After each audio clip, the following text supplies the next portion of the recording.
ਉਹ ਅਕਸਰ ਬਿਮਾਰ ਹੀ ਹੋਈ ਜਾਂਦੇ ਨੇ। ਪਰ ਉਹ ਜਿਹੜੇ ਪਤਲੇ ਜਿਹੇ ਲੋਕ ਹੁੰਦੇ ਨੇ, ਸਾਨੂੰ ਲੱਗਦਾ ਕਿ ਕਮਜ਼ੋਰ ਨੇ, ਬਿਮਾਰ ਹੋਣਗੇ, ਪਰ ਉਹ ਛੇਤੀ ਬਿਮਾਰ ਹੀ ਨਹੀਂ ਹੁੰਦੇ। ਉਹਨਾਂ ਨੂੰ ਸਾਲਾਂ ਸਾਲ ਕੋਈ ਬਿਮਾਰੀ ਨਹੀਂ ਆਉਂਦੀ, ਜਦ ਕਿ ਉਹ ਹੈਲਦੀ ਦਿਖਣ ਵਾਲੇ ਲੋਕ ਬਹੁਤ ਜ਼ਿਆਦਾ ਬਿਮਾਰ ਰਹਿੰਦੇ ਨੇ। ਹਰ ਮਹੀਨੇ, ਹਰ 15 ਦਿਨਾਂ ਬਾਅਦ ਉਹਨਾਂ ਨੂੰ ਕੋਈ ਨਾ ਕੋਈ ਬਿਮਾਰੀ ਹੋ ਜਾਂਦੀ ਹੈ। ਤਾਂ ਐਦਾਂ ਕਿਉਂ ਹੁੰਦਾ ਹੈ? ਇਹ ਕੀ ਹੈ ਉਹਨਾਂ ਕਮਜ਼ੋਰ ਦਿਖਣ ਵਾਲੇ ਲੋਕਾਂ ਦੇ ਅੰਦਰ ਜਿਹੜਾ ਉਹਨਾਂ ਨੂੰ ਬਿਮਾਰ ਨਹੀਂ ਹੋਣ ਦਿੰਦਾ, ਅਤੇ ਉਹ ਲੋਕਾਂ ਦੇ ਅੰਦਰ ਜਿਹੜੇ ਤਗੜੇ ਦਿਖਦੇ ਨੇ ਕਿ ਉਹ ਬਿਮਾਰ ਹੁੰਦੇ ਰਹਿੰਦੇ ਨੇ? ਦੋਸਤੋ, ਇਹ ਸਾਡਾ ਇਮਿਊਨ ਸਿਸਟਮ ਹੈ। ਇਮਿਊਨ ਸਿਸਟਮ ਦਾ ਲੈਵਲ ਹੈ, ਸਾਡੀ ਬਿਮਾਰੀਆਂ ਦੇ ਨਾਲ ਲੜਨ ਦੀ ਤਾਕਤ ਹੈ ਜੋ ਅੰਦਰ ਹੁੰਦੀ ਹੈ। ਅੰਦਰੋਂ ਮਜ਼ਬੂਤ ਹੈ ਤਾਂ ਬਿਮਾਰੀ ਨਹੀਂ ਆਉਂਦੀ। ਅਗਰ ਸਾਡਾ ਇਮਿਊਨ ਸਿਸਟਮ ਕਮਜ਼ੋਰ ਹੈ ਤਾਂ ਸਾਨੂੰ ਬਿਮਾਰੀ ਆ ਜਾਂਦੀ ਹੈ। ਅਤੇ ਦੋਸਤੋ, ਅਸੀਂ ਜਿਹੜੇ ਗੱਲ ਕਰੀਏ ਕਿ ਜਿਹੜਾ ਇਮਿਊਨ ਸਿਸਟਮ ਹੈ ਸਾਡਾ, ਇਹ ਸਾਨੂੰ ਫਸਟ ਲਾਈਨ ਆਫ ਡਿਫੈਂਸ ਦਿੰਦਾ ਹੈ। ਸਾਨੂੰ ਬਿਮਾਰੀਆਂ ਦੇ ਨਾਲ ਕੋਈ ਬਾਹਰਲੀ ਚੀਜ਼ ਸਾਡੇ ਅੰਦਰ ਜਦੋਂ ਆਉਂਦੀ ਹੈ ਤਾਂ ਸਾਡਾ ਇਮਿਊਨ ਸਿਸਟਮ ਹੀ ਸਾਨੂੰ ਪ੍ਰੋਟੈਕਸ਼ਨ ਦਿੰਦਾ। ਸਭ ਤੋਂ ਪਹਿਲਾਂ ਸਾਡੀ ਸਕਿਨ ਹੈਗੀ ਹੈ, ਫਿਰ ਸਾਡੇ ਅੰਦਰ ਇਮਿਊਨ ਸੈੱਲਸ ਹੈਗੇ ਨੇ। ਸੋ ਸਾਡੀ ਗੱਟ ਦੇ ਅੰਦਰ ਇਮਿਊਨ ਸੈੱਲਸ ਹੁੰਦੇ ਨੇ। 70% ਜਿਹੜੇ ਸਾਡੇ ਇਮਿਊਨ ਸੈੱਲਸ ਨੇ, ਸਾਡੇ ਸਰੀਰ ਦੀ ਪੁਲਿਸ ਹੈ, ਸਾਡੀ ਗੱਟ ਦੇ ਅੰਦਰ ਹੁੰਦੀ ਹੈ, ਖਾਸ ਕਰ ਸਾਡੀ ਆਂਦਰਾਂ ਦੇ ਅੰਦਰ।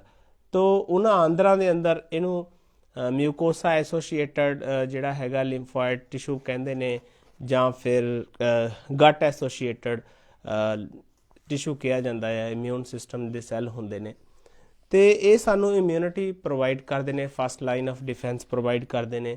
ਉਹ ਕਿਵੇਂ ਕਰਦੇ ਨੇ? ਉਹ ਇੱਦਾਂ ਹੈ ਕਿ ਇਹ ਸਾਡੇ ਸਰੀਰ ਦੇ ਜਿਹੜੇ ਬੈਕਟੀਰੀਆ ਨੇ, ਸਾਡੇ ਅੰਦਰ ਰਹਿਣ ਵਾਲੇ, ਸਾਡੀ ਗੱਟ ਦੇ ਅੰਦਰ ਰਹਿਣ ਵਾਲੇ ਗੱਟ ਬੈਕਟੀਰੀਆ ਨੇ, ਜਿਹੜੇ ਦੇ ਆਰ ਦਾ ਗੁੱਡ ਫॉर ਆਰ ਹੈਲਥ, ਉਹਨਾਂ ਨੂੰ ਵਧਾ ਦਿੰਦੇ ਨੇ, ਉਹਨਾਂ ਨੂੰ ਤੰਦਰੁਸਤ ਰੱਖਦੇ ਨੇ, ਅਤੇ ਉਸ ਦੇ ਨਾਲ ਸਾਡੀ ਇਮਿਊਨਿਟੀ ਸਟਰੋਂਗ ਰਹਿੰਦੀ ਹੈ। ਤੋ ਸਾਡੇ ਖਾਣ ਦਾ ਇਸ ਕਰਕੇ ਬਹੁਤ ਵੱਡਾ ਰੋਲ ਹੈ ਸਾਡੇ ਸਿਹਤ ਦੇ ਅੰਦਰ, ਕਿ ਸਾਡੀ ਤੰਦਰੁਸਤੀ ਸਾਡੇ ਖਾਣ ਦੇ ਨਾਲ ਕਿਵੇਂ ਜੁੜੀ ਹੋਈ ਹੈ। ਕਿਉਂਕਿ 70% ਜਿਹੜੇ ਸਾਡੇ ਸੈੱਲ ਨੇ ਬਾਡੀ ਦੇ, ਇਮਿਊਨ ਸਿਸਟਮ ਦੇ ਸੈੱਲ ਨੇ, ਉਹ ਸਾਡੀਆਂ ਆਂਦਰਾਂ ਦੇ ਵਿੱਚ ਰਹਿੰਦੇ ਨੇ, ਅਤੇ ਉੱਥੋਂ ਹੀ ਸਾਨੂੰ ਇਮਿਊਨਿਟੀ ਮਿਲਦੀ ਹੈ। ਤੋ ਦੋਸਤੋ, ਗੱਲ ਕਰੀਏ ਲੈਕਟੋਬੈਸੀਲਸ ਦੀ ਜਾਂ ਬਾਈਫਿਡੋ ਬੈਕਟੀਰੀਅਮ ਦੀ, ਤਾਂ ਇਹ ਦੋਨੋਂ ਬੈਕਟੀਰੀਆ ਸਾਡੀ ਸਿਹਤ ਦੇ ਲਈ, ਸਾਡੀ ਗੱਟ ਹੈਲਥ ਦੇ ਲਈ ਬਹੁਤ ਜ਼ਰੂਰੀ ਨੇ। ਅਗਰ ਅਸੀਂ ਖਾ ਪੀ ਲਿਆ, ਸਹੀ ਤਰੀਕੇ ਨਾਲ ਹਜ਼ਮ ਆ ਗਿਆ, ਉਹਨੇ ਸਾਨੂੰ ਕੋਈ ਨੁਕਸਾਨ ਨਾ ਕੀਤਾ, ਤਾਂ ਸਮਝ ਲਓ ਬਹੁਤ ਵੱਡਾ ਪ੍ਰੋਬਲਮ, ਖਤਰਾ ਟਲ ਗਿਆ। ਅਤੇ ਇਹ ਦੋਨੋਂ ਬੈਕਟੀਰੀਆ ਵੱਧਦੇ ਕਿਵੇਂ ਨੇ? ਤਾਂ ਦੋਸਤੋ, ਮੈਂ ਦੱਸ ਦੇਣਾ ਚਾਹੁੰਦਾ ਹਾਂ ਕਿ ਲੈਕਟੋਬੈਸੀਲਸ ਨਾਮ ਦਾ ਜਿਹੜਾ ਬੈਕਟੀਰੀਆ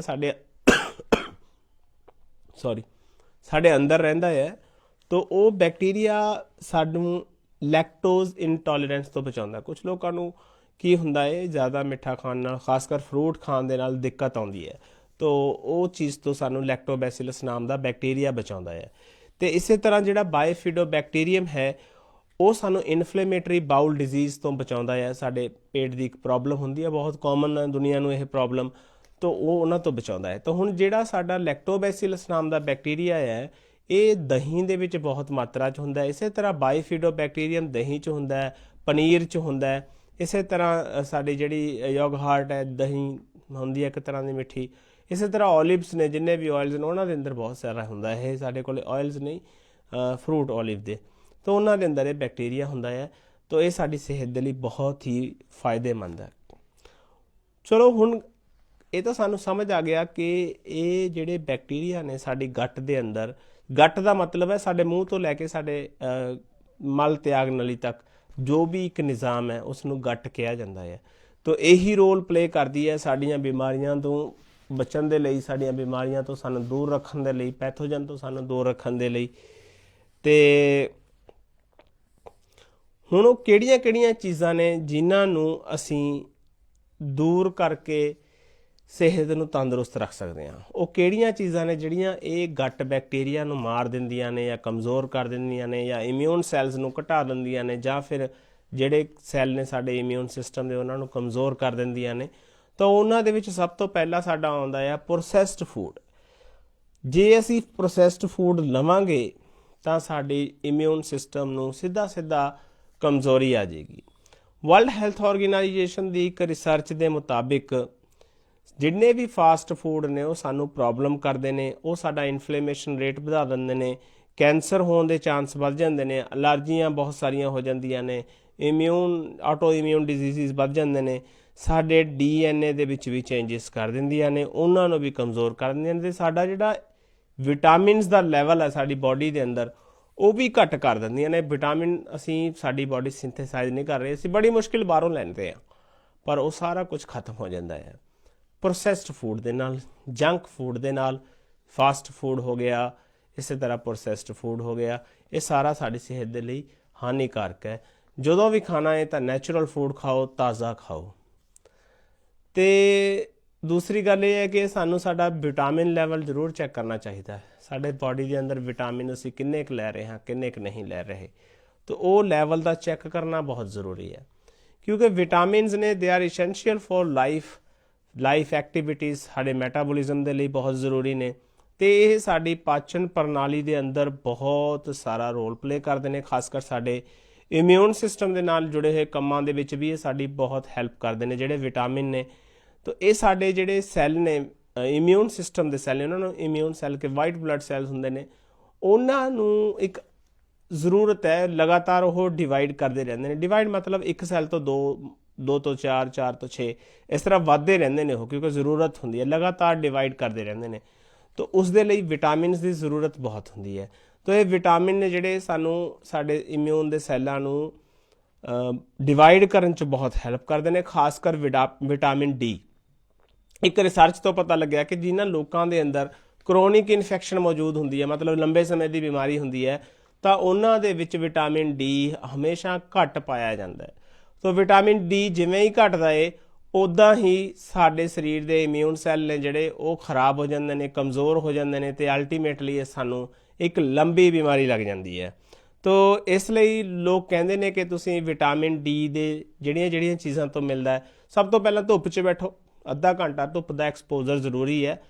ਛਾਵੇਂ ਰਹਿ ਕੇ ਰੰਗ ਕਾਲਾ ਨਹੀਂ ਹੁੰਦਾ, ਕੁਝ ਨਹੀਂ ਹੁੰਦਾ, ਕਾਲੇ ਰੰਗ ਦੇ ਨਾਲ ਤੰਦਰੁਸਤੀ ਬਹੁਤ ਜ਼ਰੂਰੀ ਹੈ। ਅੱਜ ਕੱਲ੍ਹ ਸਰਦੀਆਂ ਨੇ, ਤਾਂ ਸਰਦੀਆਂ ਦੇ ਅੰਦਰ ਘੰਟਾ ਅੱਧਾ ਘੰਟਾ ਧੁੱਪ ਦੇ ਅੰਦਰ ਜ਼ਰੂਰ ਬੈਠੋ, ਇਸ ਦੇ ਨਾਲ ਸਾਡੀ ਬਾਡੀ ਦੇ ਅੰਦਰ ਵਿਟਾਮਿਨ ਡੀ ਬਣੇਗਾ ਤੇ ਸਾਡੀ ਬਾਡੀ ਬਿਮਾਰ ਨਹੀਂ ਹੋਏਗੀ। ਤੇ ਦੂਸਰੀ ਗੱਲ ਆਈ ਸਾਡੀ ਕਿ ਵਿਟਾਮਿਨ ਹੋਰ ਕਿੱਥੋਂ ਮਿਲ ਸਕਦੇ ਨੇ। ਵਿਟਾਮਿਨ ਡੀ ਜਿਹੜਾ ਹੈਗਾ ਉਹ ਸਾਨੂੰ ਆਂਡੇ ਤੋਂ ਮਿਲਦਾ ਹੈ, ਗੋਸ਼ਤ ਤੋਂ ਮਿਲਦਾ ਹੈ। ਇਸੇ ਤਰ੍ਹਾਂ ਜਿਹੜੇ ਲੋਕ ਸ਼ਾਕਾਹਾਰੀ ਨੇ ਉਹ ਆਪਣੇ ਡਾਕਟਰ ਨਾਲ ਗੱਲ ਕਰ ਸਕਦੇ ਨੇ ਕਿ ਵਿਟਾਮਿਨ ਡੀ ਸਾਨੂੰ ਕਿੱਥੋਂ ਮਿਲਦਾ ਹੈ, ਤਾਂ ਡਾਕਟਰ ਤੁਹਾਨੂੰ ਰეკਮੈਂਡ ਕਰ ਦੇਗਾ, ਕੋਈ ਪਿਲਸ ਦੇ ਦੇਗਾ, ਕੋਈ ਹੋਰ ਪੀਣ ਦੇ ਲਈ ਕੋਈ ਦਵਾਈ ਦੇ ਦੇਗਾ, ਤਾਂ ਤੁਹਾਨੂੰ ਡਾਕਟਰ ਨੂੰ ਵਿਜ਼ਿਟ ਕਰਨਾ ਚਾਹੀਦਾ ਜਿਹੜੇ ਲੋਕ ਨਾਨ ਵੈਜੀਟੇਰੀਅਨ ਡਾਈਟ ਨਹੀਂ ਖਾਂਦੇ। ਤਾਂ ਅਗਲੀ ਗੱਲ ਹੈ ਜਿਹੜਾ ਵਿਟਾਮਿਨ ਏ ਹੈ, ਇਸ ਨੂੰ ਰੈਟਿਨੋਇਕ ਐਸਿਡ ਵੀ ਕਿਹਾ ਜਾਂਦਾ ਹੈ। ਜਿਹੜੀ ਬਾਇਓਲੋਜੀਕਲ ਐਕਟਿਵ ਫਾਰਮ ਹੈ ਵਿਟਾਮਿਨ ਏ ਦੀ, ਉਹ ਰੈਟਿਨੋਇਕ ਐਸਿਡ ਹੈ। ਇਹ ਸਾਨੂੰ ਆਟੋ ਇਮਿਊਨ ਡਿਜ਼ੀਜ਼ਸ ਤੋਂ ਬਚਾਉਂਦਾ ਹੈ। ਆਟੋ ਇਮਿਊਨ ਡਿਜ਼ੀਜ਼ ਕੀ ਹੁੰਦੇ ਨੇ? ਸਾਡੀ ਬਾਡੀ ਸਾਡੇ ਉੱਪਰ ਹੀ ਹਮਲਾ ਕਰ ਦਿੰਦੀ ਹੈ, ਸਾਡਾ ਇਮਿਊਨ ਸਿਸਟਮ ਸਾਡੇ ਉੱਪਰ ਹੀ ਹਮਲਾ ਕਰ ਦਿੰਦਾ ਹੈ, ਤਾਂ ਉਹਨਾਂ ਨੂੰ ਆਟੋ ਇਮਿਊਨ ਡਿਜ਼ੀਜ਼ਸ ਕਿਹਾ ਜਾਂਦਾ ਹੈ। ਤਾਂ ਵਿਟਾਮਿਨ ਏ ਸਾਨੂੰ ਆਟੋ ਇਮਿਊਨ ਡਿਜ਼ੀਜ਼ ਤੋਂ ਬਚਾਉਂਦਾ ਹੈ, ਇਸ ਲਈ ਸਾਨੂੰ ਇਹ ਵੀ ਖਾਣਾ ਚਾਹੀਦਾ ਹੈ। ਸਾਨੂੰ ਕਿੱਥੋਂ ਮਿਲੇਗਾ? ਸਾਨੂੰ ਇਹ ਤਾਜ਼ਾ ਸਬਜ਼ੀਆਂ ਤੋਂ ਮਿਲੇਗਾ, ਫਲਾਂ ਤੋਂ ਮਿਲੇਗਾ, ਤਾਂ ਹੋਰ ਵੀ ਬੜੇ ਸਾਰੇ ਸਰੋਤ ਨੇ ਵਿਟਾਮਿਨ ਏ ਦੇ। ਤੇ ਹੁਣ ਗੱਲ ਕਰੀਏ ਵਿਟਾਮਿਨ ਈ ਦੀ। ਇਹ ਇੱਕ ਐਂਟੀਆਕਸੀਡੈਂਟ ਹੈ। ਮੈਂ ਪਹਿਲਾਂ ਵੀ ਗੱਲ ਕਰ ਚੁੱਕਿਆ ਇੱਕ ਵੀਡੀਓ ਦੇ ਅੰਦਰ ਕਿ ਵਿਟਾਮਿਨ ਈ ਇੱਕ ਐਂਟੀਆਕਸੀਡੈਂਟ ਹੈ। ਐਂਟੀਆਕਸੀਡੈਂਟ ਦਾ ਕੰਮ ਕੀ ਹੁੰਦਾ ਹੈ? ਜਿੰਨੀਆਂ ਵੀ ਬੇਕਾਰ ਚੀਜ਼ਾਂ ਨੇ ਉਹਨਾਂ ਨੂੰ ਇਹ ਡਿਸਪੋਜ਼ ਆਫ ਕਰਨ ਦੇ ਵਿੱਚ, ਸਾਡੀ ਬਾਡੀ ਚੋਂ ਕੱਢਣ ਦੇ ਵਿੱਚ ਹੈਲਪ ਕਰਦਾ ਹੈ। ਤੇ ਇਹ ਸਾਨੂੰ ਫਲਾਂ, ਹਰੇ ਪੱਤੇਦਾਰ ਸਬਜ਼ੀਆਂ, ਆਂਡਾ, ਮੀਟ, ਮੱਛੀ ਵਗੈਰਾ ਤੋਂ ਮਿਲਦੇ ਨੇ ਸਾਰੇ ਵਿਟਾਮਿਨ ਨੇ ਜਿਹੜੇ। ਤਾਂ ਇਸ ਲਈ ਇਹਨਾਂ ਦਾ ਸੇਵਨ ਜ਼ਰੂਰ ਕਰੋ। ਤੇ ਜਿਹੜਾ ਗਾਰਲਿਕ ਹੈ, ਲਸਣ ਜਿਹਨੂੰ ਅਸੀਂ ਕਹਿੰਦੇ ਹਾਂ, ਇਸ ਦੇ ਅੰਦਰ ਇੱਕ ਐਲੀਸਿਨ ਨਾਮ ਦਾ ਪਦਾਰਥ ਹੁੰਦਾ ਆ, ਜਿਹੜਾ ਕਿ ਮਾਈਕਰੋ ਆਰਗੇਨਿਜ਼ਮ ਜਿਹੜੇ ਸਾਡੇ ਬਾਡੀ ਦੇ ਅੰਦਰ ਬੈਕਟੀਰੀਆ, ਵਾਇਰਸ ਕੁਝ ਵੀ ਆ ਜਾਂਦਾ ਹੈ, ਉਹਨਾਂ ਦੇ ਨਾਲ ਲੜਦਾ ਹੈ, ਤੇ ਇਹ ਸਾਨੂੰ ਇਮਿਊਨਿਟੀ ਪ੍ਰੋਵਾਈਡ ਕਰਦਾ ਹੈ, ਉਹਨਾਂ ਨੂੰ ਸਾਡੀ ਬਾਡੀ ਦੇ ਅੰਦਰ ਗਰੋ ਨਹੀਂ ਹੋਣ ਦਿੰਦਾ। ਤੇ ਅਗਲੀ ਜਿਹੜੀ ਗੱਲ ਹੈਗੀ ਆ ਉਹ ਹੈ ਐਕਸਰਸਾਈਜ਼। ਐਕਸਰਸਾਈਜ਼ ਕਰਨ ਦੇ ਨਾਲ ਸਾਡਾ ਇਮਿਊਨ ਸਿਸਟਮ ਸਟਰੋਂਗ ਹੋ ਜਾਂਦਾ ਹੈ। ਕਿਵੇਂ ਹੁੰਦਾ? ਇਹ ਸਾਡੀ ਬਾਡੀ ਦੇ ਅੰਦਰ ਨਾ ਇੱਕ ਸੀ ਰਿਐਕਟਿਵ ਪ੍ਰੋਟੀਨ ਹੁੰਦੀਆਂ ਨੇ, ਤੇ ਸੀ ਰਿਐਕਟਿਵ ਪ੍ਰੋਟੀਨ ਦੇ ਲੈਵਲ ਨੂੰ ਇਹ ਕੰਟਰੋਲ ਕਰਕੇ ਰੱਖਦਾ ਹੈ, ਤੇ ਉਹ ਸਾਨੂੰ ਫਾਇਦੇ ਦੀ ਤਰਫ ਲੈ ਜਾਂਦਾ ਹੈ। ਤਾਂ ਇਸ ਤਰ੍ਹਾਂ ਐਕਸਰਸਾਈਜ਼ ਸਾਨੂੰ ਬਹੁਤ ਸਾਰੀਆਂ ਸਟ੍ਰੈਸ ਦੇ ਹਾਰਮੋਨ ਘਟਾ ਦਿੰਦੀ ਹੈ। ਸਟ੍ਰੈਸ ਦੇ ਹਾਰਮੋਨ ਅਗਰ ਵੱਧ ਜਾਣ ਸਾਡੀ ਬਾਡੀ ਦੇ ਅੰਦਰ ਤਾਂ ਅਸੀਂ ਬਿਮਾਰ ਹੋਣ ਲੱਗ ਜਾਂਦੇ ਹਾਂ, ਅਸੀਂ ਪ੍ਰੋਨ ਟੂ ਇਨਫੈਕਸ਼ਨ ਹੋ ਜਾਂਦੇ ਹਾਂ, ਸਾਨੂੰ ਇਨਫੈਕਸ਼ਨ ਹੋਣ ਲੱਗ ਜਾਂਦੀ ਹੈ। ਅਗਰ ਸਟ੍ਰੈਸ ਹਾਰਮੋਨ ਸਾਡੇ ਅੰਦਰ ਘੱਟ ਹੋਣਗੇ ਤਾਂ ਸਾਡੀ ਬਾਡੀ ਹੈ ਜਿਹੜੀ ਤੰਦਰੁਸਤ ਰਹੇਗੀ, ਸਾਨੂੰ ਇਨਫੈਕਸ਼ਨ ਛੇਤੀ ਨਹੀਂ ਹੋਏਗੀ। ਹੁਣ ਅਗਲੀ ਗੱਲ ਹੈ ਸਟ੍ਰੈਸ। ਸਟ੍ਰੈਸ ਸਾਡੀ ਸਰੀਰ ਨੂੰ ਸਿੱਧਾ ਅਸਰ ਪਾਉਂਦੀ ਹੈ। ਸਾਡਾ ਦਿਮਾਗ ਜਿਹੜਾ ਕਮਜ਼ੋਰ ਹੈ, ਤੁਸੀਂ ਅਕਸਰ ਦੇਖਿਆ ਹੋਏਗਾ कि किसी बंदे ने टेंशन लई उसनों टीबी हो गई, किसी बंदे ने टेंशन लई उसनों शुगर हो गई, किसी ने टेंशन लई कैंसर हो गया।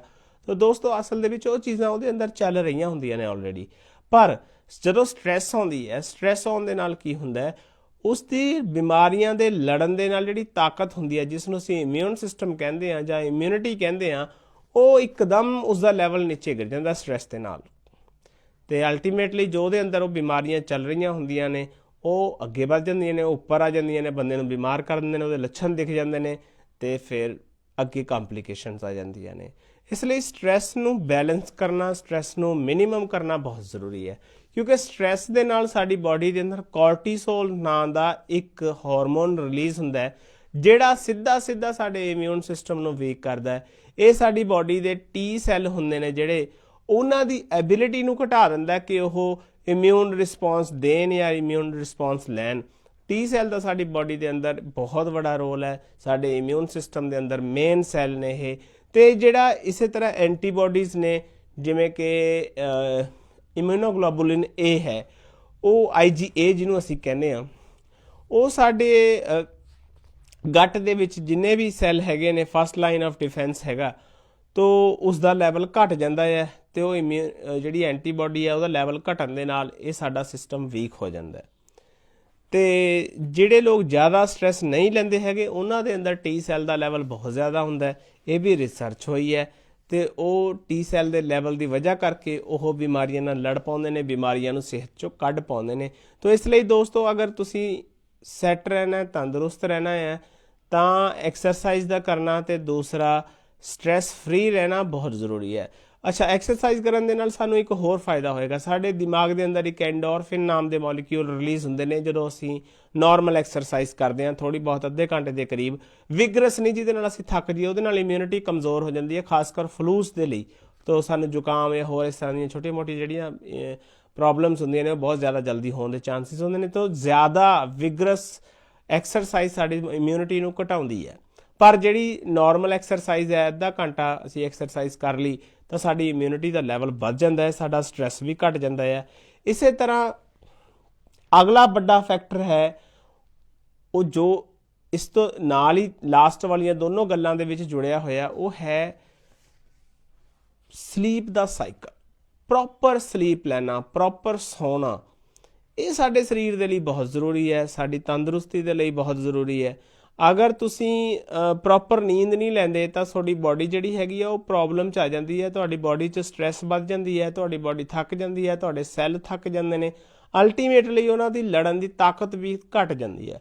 ਤਾਂ ਬਿਮਾਰੀਆਂ ਦੇ ਨਾਲ ਲੜਨ ਦੀ ਜਦੋਂ ਤਾਕਤ ਘਟਦੀ ਹੈ ਤਾਂ ਉਸ ਦੇ ਨਾਲ ਹੁੰਦਾ ਕੀ ਹੈ ਕਿ ਸਾਨੂੰ ਈਜ਼ੀਲੀ ਕੋਈ ਵੀ ਵਾਇਰਸ, ਕੋਈ ਬੈਕਟੀਰੀਆ, ਕੋਈ ਫੰਗਸ, ਕੁਛ ਵੀ ਆ ਕੇ ਹਮਲਾ ਕਰਦਾ ਸਾਡੀ ਬਾਡੀ ਤੇ ਸਾਡੀ ਬਾਡੀ ਉਹਨੂੰ ਡਿਸਪੋਜ਼ ਆਫ ਨਹੀਂ ਕਰ ਸਕਦੀ, ਉਹਨੂੰ ਮਾਰ ਨਹੀਂ ਸਕਦੀ ਤੇ ਅਲਟੀਮੇਟਲੀ ਸਾਨੂੰ ਉਹ ਬਿਮਾਰੀ ਲਗਾ ਦਿੰਦਾ ਹੈ।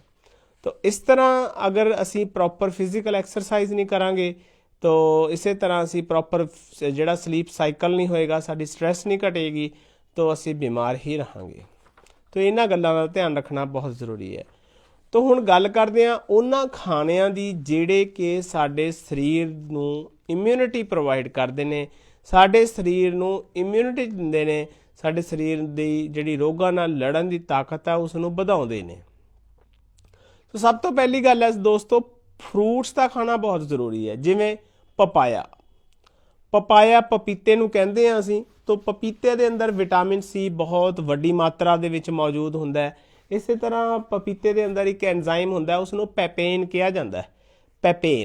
ਪੈਪੇਨ ਨਾਮ ਦਾ ਐਂਜ਼ਾਈਮ ਜਿਹੜੀਆਂ ਸਾਡੇ ਅਸੀਂ ਗੋਸ਼ਤ ਖਾਂਦੇ ਹਾਂ ਜਾਂ ਕੋਈ ਨਾਨ ਵੈਜ ਮਟੀਰੀਅਲ ਖਾਂਦੇ ਹਾਂ ਤਾਂ ਉਹਨੂੰ ਹਜ਼ਮ ਕਰਨ ਦੇ ਲਈ ਪੈਪੇਨ ਦਾ ਬਹੁਤ ਵੱਡਾ ਰੋਲ ਹੈ। ਇਹ ਸਾਡੇ ਸਰੀਰ ਦੇ ਵਿੱਚ ਖਾਧੀਆਂ ਹੋਈਆਂ ਜਿਹੜੀਆਂ ਵੀ ਸਾਡੇ ਫੂਡ ਦੇ ਅੰਦਰ ਪ੍ਰੋਟੀਨ ਹੈ ਅਸੀਂ ਖਾਂਦੇ, ਉਹਨਾਂ ਨੂੰ ਹਜ਼ਮ ਕਰਦਾ ਹੈ ਤੇ ਸਾਨੂੰ ਤਾਕਤ ਦਿੰਦਾ ਹੈ। ਔਰ ਇਮਿਊਨ ਸੈਲਸ ਨੂੰ ਪ੍ਰੋਟੀਨ ਦੀ ਬਹੁਤ ਜ਼ਰੂਰਤ ਹੁੰਦੀ ਹੈ, ਕਿਉਂਕਿ ਜਿੰਨੀਆਂ ਵੀ ਐਂਟੀਬਾਡੀਜ਼ ਨੇ ਪ੍ਰੋਟੀਨਸ ਹੀ ਹੁੰਦੀਆਂ ਨੇ। ਤੇ ਇਸ ਦੇ ਅੰਦਰ ਵਿਟਾਮਿਨ K ਹੁੰਦਾ ਹੈ, ਵਿਟਾਮਿਨ B, ਇਸੇ ਤਰ੍ਹਾਂ ਫੋਲੇਟ ਹੁੰਦਾ ਇਸ ਦੇ ਅੰਦਰ, ਐਂਟੀਆਕਸੀਡੈਂਟਸ ਹੁੰਦੇ ਨੇ ਤੇ ਵਿਟਾਮਿਨ A ਹੁੰਦਾ ਹੈ। ਤਾਂ ਇਹ ਸਾਰੇ ਸਾਨੂੰ ਕੈਂਸਰ ਨਾਲ, ਕੋਈ ਹੋਰ ਘਾਤਕ ਬਿਮਾਰੀ ਨਾਲ ਲੜਨ ਦੀ ਤਾਕਤ ਦਿੰਦੇ ਨੇ। ਤਾਂ ਇਹ ਸਾਰੇ ਜਿਹੜੇ ਹੈਗੇ ਨੇ, ਵਿਟਾਮਿਨ C ਸਾਡੀ ਇਮਿਊਨਿਟੀ ਵਧਾਉਂਦਾ ਹੈ। ਦੋਸਤੋ ਇਸੇ ਤਰ੍ਹਾਂ ਗਾਰਲਿਕ ਹੈ, ਗਾਰਲਿਕ ਦੀ ਮੈਂ ਪਹਿਲਾਂ ਵੀ ਗੱਲ ਕਰੀ ਹੈ, ਲਸਣ ਦੀ। ਲੋਕ ਹਜ਼ਾਰਾਂ ਸਾਲਾਂ ਤੋਂ ਇਸ ਦਾ ਇਸਤੇਮਾਲ ਕਰਕੇ ਬੜੀਆਂ ਬੜੀਆਂ ਪ੍ਰੋਬਲਮ ਨੂੰ ਨਜਿੱਠਦੇ ਆਏ ਨੇ। ਤੋ ਕਾਮਨ ਕੋਲਡ ਦੇ ਲਈ ਗਾਰਲਿਕ ਬਹੁਤ ਹੀ ਮੁਫੀਦ ਚੀਜ਼ ਹੈ, ਫਲੂ ਦੇ ਲਈ ਬਹੁਤ ਚੰਗੀ ਚੀਜ਼ ਹੈ। ਇਸੇ ਤਰ੍ਹਾਂ ਪੁਰਾਣੇ ਜ਼ਮਾਨੇ ਦੇ ਅੰਦਰ ਕੀ ਸੀਗਾ, ਗਾਰਲਿਕ ਨੂੰ ਐਫਰੋਡੀਜ਼ੀਐਕ ਦੇ ਤੌਰ ਤੇ ਯੂਜ਼ ਕੀਤਾ ਜਾਂਦਾ ਸੀਗਾ। ਤੇ ਇਜਿਪਟ ਦੇ ਵਿੱਚ ਤੁਸੀਂ ਹੈਰਾਨ ਹੋਵੋਗੇ ਕਿ ਇਹਨੂੰ ਕਰੰਸੀ ਦੇ ਤੌਰ ਤੇ ਵੀ ਯੂਜ਼ ਕੀਤਾ ਜਾਂਦਾ ਥਾ। ਪੁਰਾਣੇ ਜ਼ਮਾਨਿਆਂ ਦੀਆਂ ਗੱਲਾਂ ਨੇ। ਤੇ ਗਾਰਲਿਕ ਜਿਹੜਾ ਹੈਗਾ ਐਫਰੋਡੀਜ਼ੀਐਕ ਯੂਜ਼ ਕਰਨ ਦੀ ਵਜ੍ਹਾ ਕਰਕੇ ਕਈ ਧਾਰਮਿਕ ਮਤ ਇਸ ਨੂੰ ਪ੍ਰੋਹਿਬਿਟ ਕਰਦੇ ਨੇ, ਇਸ ਨੂੰ ਮਨਾ ਕਰਦੇ ਨੇ ਗਾਰਲਿਕ ਨੂੰ ਖਾਣ ਦੇ ਲਈ। ਪਰ ਗਾਰਲਿਕ ਦੇ ਫਾਇਦੇ ਬਹੁਤ ਨੇ। ਐਫਰੋਡੀਜ਼ੀਅਕ ਪ੍ਰੋਪਰਟੀ ਤੋਂ ਬਿਨਾਂ ਵੀ ਗਾਰਲਿਕ ਦੇ ਫਾਇਦੇ ਕਿਹੜੇ ਕਿਹੜੇ ਨੇ? ਇਹਦੇ ਅੰਦਰ 100 ਤੋਂ ਜ਼ਿਆਦਾ ਸਲਫਰ ਦੇ ਕੰਪਾਊਂਡ ਹੁੰਦੇ ਨੇ ਗਾਰਲਿਕ ਦੇ ਅੰਦਰ। ਤੇ ਗੈਂਗਰੀਨ ਦਾ ਇਲਾਜ ਗਾਰਲਿਕ ਨਾਲ ਕੀਤਾ ਜਾਂਦਾ ਸੀਗਾ। ਬਹੁਤ ਜ਼ਮਾਨੇ ਗੈਂਗਰੀਨ ਦਾ ਇਲਾਜ ਗਾਰਲਿਕ ਖਾ ਕੇ ਕਰਿਆ ਜਾਂਦਾ। ਗੈਂਗਰੀਨ ਕੀ ਹੈ? ਸਾਡੀ ਬਾਡੀ ਦੇ ਹਿੱਸੇ ਗਲਣ ਲੱਗ ਜਾਂਦੇ ਨੇ, ਉਹਨਾਂ 'ਚੋਂ ਬਦਬੂਆਂ ਲੱਗਦੀਆਂ। ਅਲਟੀਮੇਟਲੀ ਸਰਜੀਕਲ ਪ੍ਰੋਸੀਜਰ ਤਾਂ ਇਹੀ ਹੈ ਕਿ ਉਸ ਨੂੰ ਕੱਟਣਾ ਪੈਂਦਾ, ਫਿਰ ਉਹ ਅੰਗ ਨੂੰ ਹੀ ਕੱਟਣਾ ਪੈਂਦਾ। ਤੋ ਬੜੀ ਘਾਤਕ ਬਿਮਾਰੀ ਹੈ, ਰੱਬ ਬਚਾਵੇ ਸਾਨੂੰ ਸਭ ਨੂੰ। ਅੱਛਾ, ਜਿਹੜਾ ਗਾਰਲਿਕ ਹੈ ਨਾ, ਲਸਣ ਸਾਡਾ, ਇਹਦੇ ਅੰਦਰ 5 ਮਿਲੀਗ੍ਰਾਮ ਕੈਲਸ਼ੀਅਮ ਹੁੰਦਾ ਹੈ, ਇਸੇ ਤਰ੍ਹਾਂ ਪੋਟਾਸ਼ੀਅਮ ਹੁੰਦਾ ਹੈ, ਹੋਰ ਵੀ ਬਹੁਤ ਸਾਰੀਆਂ ਚੀਜ਼ਾਂ ਹੁੰਦੀਆਂ ਨੇ, ਪ੍ਰੋਟੀਨਸ ਹੁੰਦੀਆਂ ਨੇ, ਪੈਪਟਾਈਡਸ ਹੁੰਦੇ ਨੇ, ਜਿਹੜੇ ਕਿ ਸਾਨੂੰ ਬਿਮਾਰੀਆਂ ਤੋਂ ਬਚਾਉਂਦੇ ਨੇ। ਤੇ ਪਰ ਗਾਰਲਿਕ ਦੀ ਜਿਹੜੀ ਯੂਜ਼ ਹੈ, ਉਹ ਗਾਰਲਿਕ ਰॉ ਖਾਣਾ ਬਹੁਤ ਚੰਗਾ ਹੈ। ਅਗਰ ਤੁਸੀਂ ਕੱਚਾ ਨਹੀਂ ਖਾ ਸਕਦੇ ਤਾਂ ਤੁਸੀਂ ਸੈਮੀ ਕੁਕਡ ਖਾਓ, ਚੰਗੀ ਤਰ੍ਹਾਂ ਨਾ ਪਕਾਓ, ਕਿਉਂਕਿ ਚੰਗੀ ਤਰ੍ਹਾਂ ਪਕਾਉਣ ਦੇ ਨਾਲ ਇਹਦੇ ਬਹੁਤ ਸਾਰੀਆਂ ਕੰਮ ਦੀਆਂ ਚੀਜ਼ਾਂ ਖਤਮ ਹੋ ਜਾਂਦੀਆਂ ਨੇ। ਤਾਂ ਇਸ ਲਈ ਜਿਹੜਾ ਅਸੀਂ ਅਦਰਕ ਪਾਉਣਾ ਹੈ ਤਾਂ ਸਬਜ਼ੀ ਦੇ ਵਿੱਚ ਅਸੀਂ ਲਾਸਟ ਦੇ ਵਿੱਚ ਪਾਉਣਾ ਹੈ, ਕਿ ਜਦੋਂ ਸਬਜ਼ੀ ਅਸੀਂ ਨੀਚੇ ਉਤਾਰਨੀ ਹੋਵੇ, ਬਸ ਉਦੋਂ। ਉਸ ਤੋਂ 2 ਮਿੰਟ ਪਹਿਲਾਂ ਪਾ ਲਓ, ਬਹੁਤ ਹੈ। ਤਾਂ ਕੋਈ ਦਿੱਕਤ ਨਹੀਂ, ਕੋਈ ਨੁਕਸਾਨ ਨਹੀਂ ਹੈ ਇਸ ਦਾ। ਤੇ ਇਹ ਇੱਕ ਹੋਰ ਵੀ ਰਿਸਰਚ ਹੋਈ ਹੈ, ਮੇਰੇ ਯਾਦ ਆਇਆ, ਕਿ ਜਿਹੜੀ ਕੋਲੈਸਟਰੋਲ ਦਾ ਲੈਵਲ ਹੈ ਉਹ ਗਾਰਲਿਕ ਬਹੁਤ ਜ਼ਿਆਦਾ ਘਟਾਉਂਦਾ ਹੈ। ਕੋਲੈਸਟਰੋਲ ਇੱਕ ਬੁਰੀ ਚੀਜ਼ ਹੈ ਸਾਡੀ ਸਿਹਤ ਦੇ ਲਈ, ਜਿਹੜੇ ਕਿ ਸਾਨੂੰ ਦਿਲ ਦੀਆਂ ਬਿਮਾਰੀਆਂ ਲਾਉਂਦੀ ਹੈ, ਬਲੱਡ ਪ੍ਰੈਸ਼ਰ ਵਧਾਉਂਦੀ ਹੈ। ਤਾਂ ਉਹ ਸਾਰੀਆਂ ਚੀਜ਼ਾਂ ਜਿਹੜੀਆਂ ਨੇ ਉਹ ਗਾਰਲਿਕ ਦੇ ਨਾਲ ਠੀਕ ਹੋ ਜਾਂਦੀਆਂ ਨੇ। ਤੇ ਪਰ ਜੇ ਵਧੀਆ ਗੱਲ, ਅਸੀਂ ਇਸ ਨੂੰ ਸੈਮੀ ਕੁਕਡ ਫਾਰਮ 'ਚ ਖਾਵਾਂਗੇ, ਜ਼ਿਆਦਾ ਪੱਕਿਆ ਹੋਇਆ ਨਹੀਂ ਖਾਵਾਂਗੇ, ਕਿਉਂਕਿ ਜ਼ਿਆਦਾ ਅਸੀਂ ਅੱਗ 'ਤੇ ਜਲਾਵਾਂਗੇ ਤਾਂ ਬੜੀਆਂ ਸਾਰੀਆਂ ਕੰਮ ਦੀ ਚੀਜ਼ਾਂ ਇਹਦੀਆਂ ਖਤਮ ਹੋ ਜਾਂਦੀਆਂ ਨੇ। ਤੇ ਅਲੱਗ ਹੁਣ ਜਿਹੜੀ ਗੱਲ ਹੈਗੀ ਆ ਉਹ ਹੈ ਗ੍ਰੀਨ ਟੀ। ਤੇ ਗ੍ਰੀਨ ਟੀ ਦੇ ਅੰਦਰ ਫਲੈਵੋਨੋਇਡਸ ਹੁੰਦੇ ਨੇ, ਐਂਟੀਆਕਸੀਡੈਂਟਸ ਹੁੰਦੇ ਨੇ, ਜਿਹੜੇ ਕਿ ਸਾਨੂੰ ਬਹੁਤ ਜ਼ਿਆਦਾ ਫਾਇਦਾ ਦਿੰਦੇ ਨੇ, ਇਮਿਊਨਿਟੀ ਵਧਾਉਂਦੇ ਨੇ, ਬਿਮਾਰੀ ਨਾਲ ਲੜਨ ਦੀ ਤਾਕਤ ਦਿੰਦੇ ਨੇ। ਤੇ ਇਹਦੇ ਅੰਦਰ ਇੱਕ ਥੀਆਨਾਈਨ ਨਾਂ ਦਾ ਇੱਕ ਕੈਮੀਕਲ ਹੁੰਦਾ ਹੈ, ਅਮਾਈਨੋ ਐਸਿਡ ਹੁੰਦਾ ਹੈ, ਜਿਹੜਾ ਕਿ ਸਾਡੀ ਬਾਡੀ ਦੇ ਟੀ ਸੈੱਲ ਜਿਹੜੇ ਹੈਗੇ ਨੇ, ਉਹ ਸਾਡੇ ਸਰੀਰ ਦੇ ਮੇਨ ਸੈੱਲ ਨੇ ਇਮਿਊਨ ਸਿਸਟਮ ਦੇ, ਜਿਵੇਂ ਮੈਂ ਕਹਿ ਕੇ ਹਟਿਆ ਪਹਿਲਾਂ ਵੀ। ਤੇ ਉਹਨਾਂ ਦੀ ਤਾਕਤ ਵਧਾਉਣ ਦਾ, ਬਿਮਾਰੀਆਂ ਦੇ ਨਾਲ ਲੜਨ ਦੀ।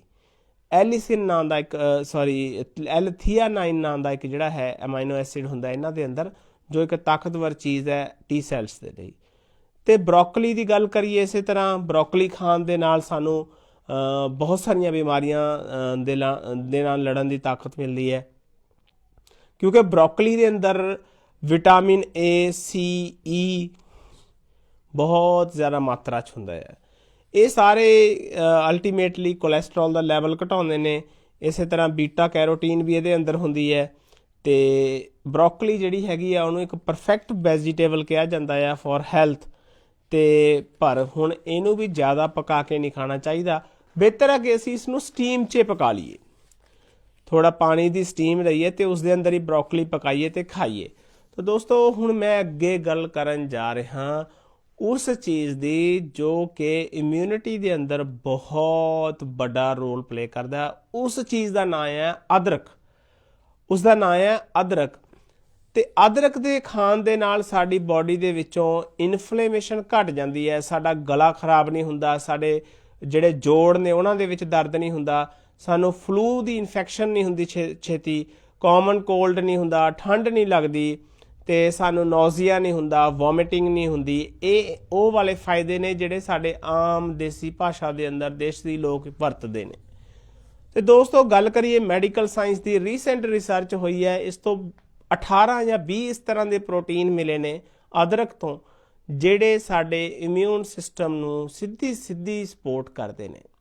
ਉਹ ਬੈਕਟੀਰੀਆ ਜਾਂ ਬਾਹਰਲੀਆਂ ਚੀਜ਼ਾਂ ਜਿਹੜੀਆਂ ਖਤਰਨਾਕ ਨੇ, ਜਿਹੜੇ ਡਰੱਗ ਰਜਿਸਟੈਂਟ ਬੈਕਟੀਰੀਆ ਨੇ, ਉਹਨਾਂ ਸਾਰਿਆਂ ਨੂੰ ਖਤਮ ਕਰ ਦਿੰਦੇ ਨੇ, ਉਹਨਾਂ ਦੇ ਨਾਲ ਲੜ ਕੇ ਉਹਨਾਂ ਨੂੰ ਕਿਲ ਕਰਦੇ ਨੇ। ਇਹ ਰਿਸਰਚ ਹੋਈ ਹੈ ਪ੍ਰੋਪਰ 2018 ਦੀ ਰਿਸਰਚ ਹੈ ਇਹ। ਤੋ ਤੁਸੀਂ ਅਗਰ ਸਰਚ ਕਰੋਗੇ ginger and its peptide useful peptides and help in which helps in immunity, ਇੱਦਾਂ ਕਰਕੇ ਕੁਝ ਵੀ ਲਿਖੋਗੇ ginger and its peptides, ਤਾਂ ਤੁਹਾਨੂੰ ਉਹ ਰਿਸਰਚ ਮਿਲ ਜੇਗੀ।